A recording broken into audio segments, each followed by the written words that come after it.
a column chronicling conversations and events during the Emmy Awards season.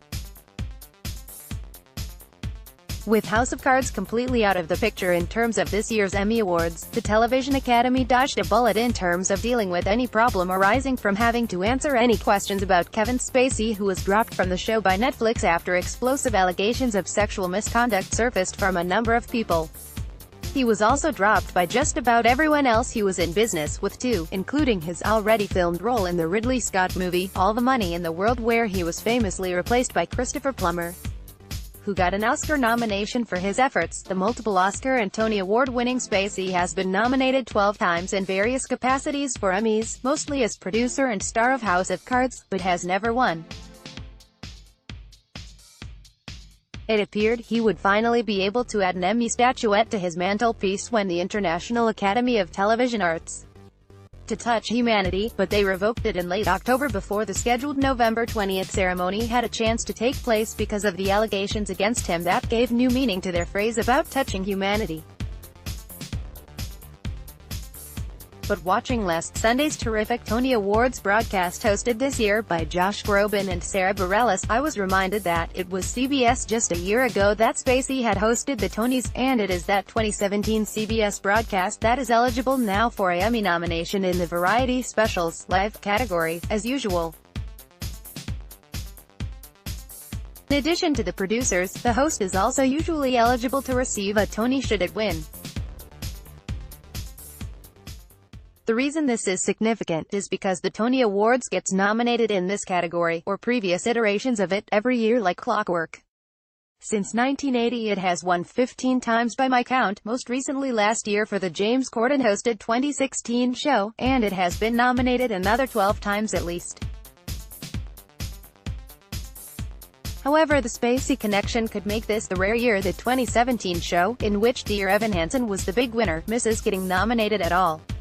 I can't imagine the TV Academy would want to be in a position where it would appear to be rewarding Spacey, even if he personally is taken out of eligibility. Competition for the nominations in the category include the usual suspects like the Oscars, Golden Globes, Grammys, Super Bowl halftime, Fox's A Christmas Story Live, and the likely frontrunner at this point, NBC's Easter Sunday presentation of Jesus Christ Superstar.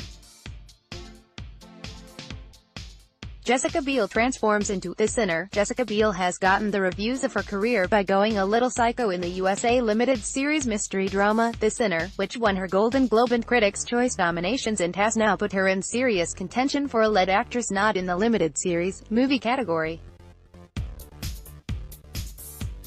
She truly becomes almost unrecognizable in the creepy story of a Rex-Shuttershock woman named Cora who goes crazy one day and kills a man in full public view, and in front of her husband and young son, on a crowded beach.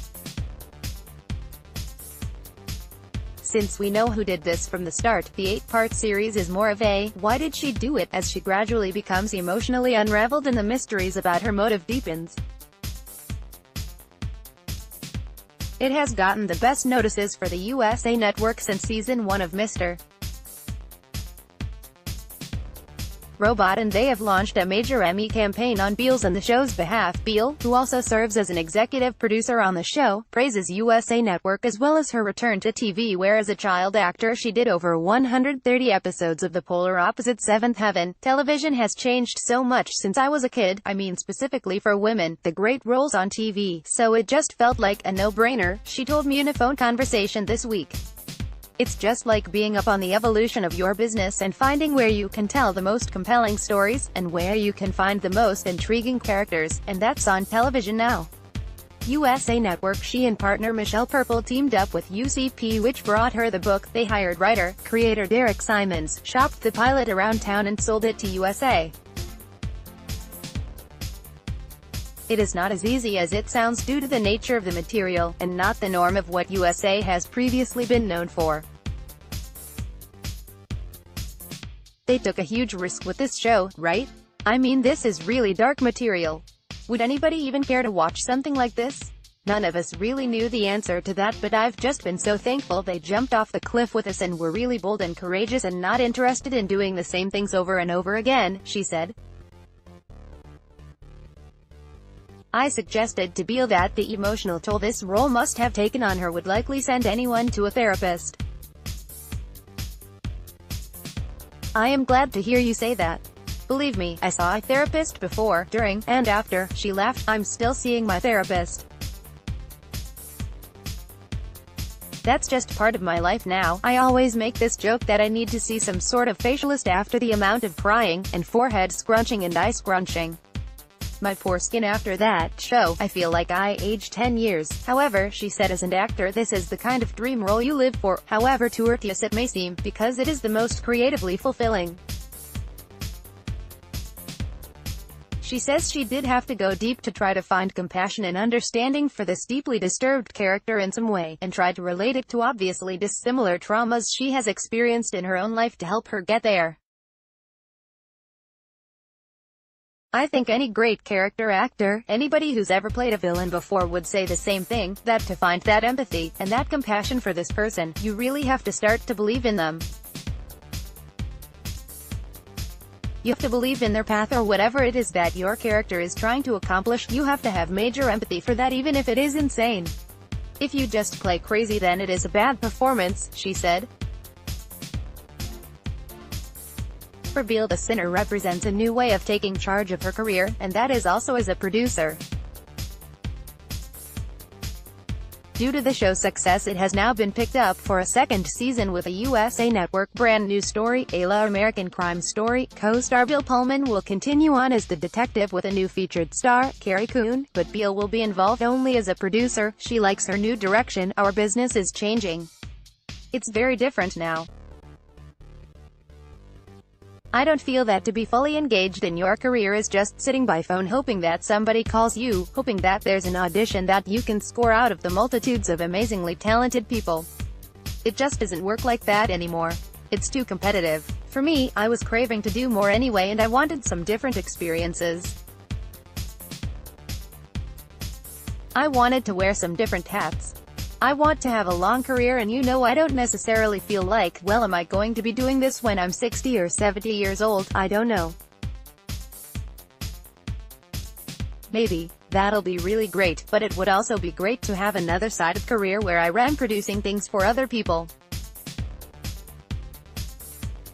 I have a great company that I'm behind. I'm partnering with people, we're making great content, and it doesn't necessarily all have to bank on me being on screen, even though right now I'm still very interested, she said. Netflix. In addition to this Emmy contender, she also has a recurring role in another likely nominee, the wild and crazy animated hit BoJack Horseman, in which she voices a character that is Jessica Biel. How about that? It's so much fun. I mean, BoJack it's almost like a crime that you get paid for it because it's so much fun and those guys are so funny and cool, and you just walk into that booth and you're there for a couple hours literally just being totally insane and crazy, she says. I get to make fun of myself like I'm some crazy pretentious bimbo. I get to be like kind of psychotic. They write me just going anything and everything, and it's always this sort of heightened, surreal kind of person or version of me, and that's just fun. I mean, people don't think of me to do things like that, and I'd love to do more things like that, especially on camera stuff too, so it's a really nice kind of dipping my toe into a comedy world that feels safe. As for the immediate future, she will be spending the summer buzzing around Europe with her family and following husband Justin Timberlake on his latest tour, while her company continues to develop new projects. We'll see what bites, she said. JK. Simmons doubles the challenge. Netflix. Ironically, I also hopped on the phone this week with another Emmy contender, who happens coincidentally to also be in BoJack Horseman, having played Lenny Turtletop in several episodes since the show debuted on Netflix in 2014. That's just one of many animated projects JK. Simmons loves doing, including Robot Chicken and Archer, but much of his time these days revolves around one of the more challenging roles of his career in the Starz series, counterpart, for which he is currently busy shooting season 2, so it was hard to put our schedules together for a little chat. It is an intriguing futuristic series in which he says he gets to play opposite his favorite actor, himself. In it he is Howard Silk, a lowly UN employee who finds out his agency has a gateway to a parallel dimension in which his other self, as it were, is a major spy. He is caught up on both sides of this Cold War in the complex show that features an international cast. Some of it has been shot in Berlin, but Simmons was partially attracted because he mostly gets to work in LA. On it, after winning a Best Supporting Actor Oscar in 2014 for Whiplash, the new show affords him the luxury of moving up to a leading man part, or should I say leading men. What appealed initially was playing the kinder, gentler, meek version of Howard. I didn't even know that it was a whole parallel world thing, or playing two characters. When I sat down to read the script, I just was initially drawn into this by the sad sack Howard we meet in the first 20 pages, he said, and then the bombshell drops and we are aware there's a second universe and a second Howard. He was initially kind of shocked when he realized that meant he would be playing both these guys. He said while it was daunting, he also found its stars refreshingly challenging. For a guy who has been around the block in this business a long time, I have a short attention span and I don't like doing the same thing over and over again. He says even though it is essentially episodic TV and he doesn't see any chance of this particular series getting stale or repeating itself over and over. He says there are virtually limitless possibilities. As for playing opposite himself, when I have the opportunity to play scenes with my favorite actor and play both Howards, you know, I just really approach them one at a time, and we've got a variety of ways that we've gone about it, technically, logistically, but really what we've arrived at is a very actor-friendly way of being able to shoot those scenes where I'm just playing them with my stand-in, and you know we play it one way and then we flip it around and play it the other way, just like you would have seen if it was me and the other actors, so it just means you've got to be twice as prepared, he said.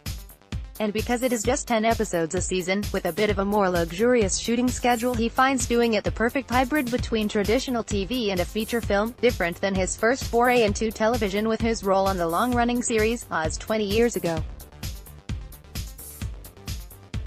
Stars. Of course all this means he has time to cash in that Oscar success with more movies, and in fact most recently finished working with his Whiplash producer and Juno director Jason Reitman on the new political drama, The Frontrunner, about the ill-fated presidential campaign of Senator Gary Hart, who found a scandalous photo of him on a boat with Donna Rice, erupted into scandal and destroyed his once promising run for the White House in 1988. Hugh Jackman plays Hart, and Simmons is his campaign manager Bill Dixon. It is planned for release through Sony this fall and could be an awards contender. Inevitably it will compare to some of the scandals the current president has found himself in, but this happened 30 years ago, and a lot has obviously changed. Obviously other scandals have happened in the meantime, but you know, being with a girl in a bikini on a boat kind of pales in comparison. He laughed, adding that the book and screenplay examine the thing rather holistically and don't take sides. It's not about right versus left, and it doesn't make Gary Hart out to be a hero or Superman. It really looks at a lot of angles, including holding the press sort of culpable. Is this really what the Washington Post should be doing? Hiding in bushes? He says the real Bill Dixon was very helpful and cooperative within phone conversations, emails, and giving the overall vibe of the times and what exactly happened. I am not a particularly politically involved person, but looking back on it now, it was a seminal campaign in many ways. Simmons says the scripts have been coming in at a lively pace since his Whiplash Oscar, and he doesn't believe he ever would have gotten Counterpart without that movie and the Emmys rewards it brought to him. I've been very fortunate from the early days of my career, you know, that one good thing has seemed to lead to another. So, I had no complaints before that, but there have been a plethora of opportunities since then, and interestingly it's given me the freedom to kind of turn down even more than usual, he said, pointing to the importance of family time. You know, our kids are teenagers and they're not going to be with us in the same house forever, and I took the last 2 summers completely off. I'm taking this summer virtually off here. We wrap in a week on Counterpart, and it's given me the opportunity to kind of say, you know what, I think I'm going to have job offers, I don't have to work all the damn time, and so I can afford to take more time to be with my family.